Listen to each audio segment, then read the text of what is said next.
Welcome to Brad Allen Drums. For those of you who are new, I'm Brad Allen. I'm a professional drummer who's also been teaching private drum lessons for over 20 years. And now I'm trying to pass along all that knowledge to you. Today I'm going to show you how to play the paradiddle.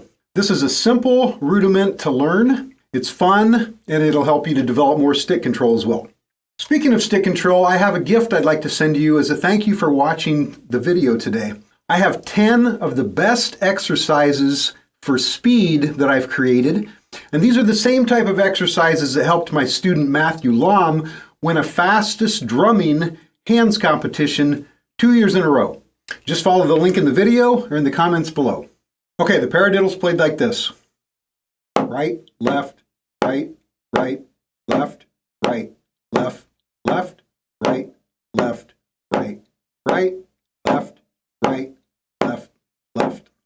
It can be played various ways, but the first way you should learn to play it is as 16th notes at a tempo of a quarter note equals 120, like this.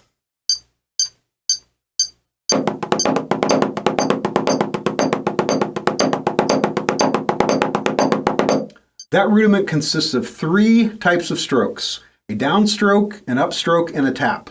I have another video called 3 Essential Molar Drumstick Techniques that explains those strokes. Just follow the link in the comments below. See you next time.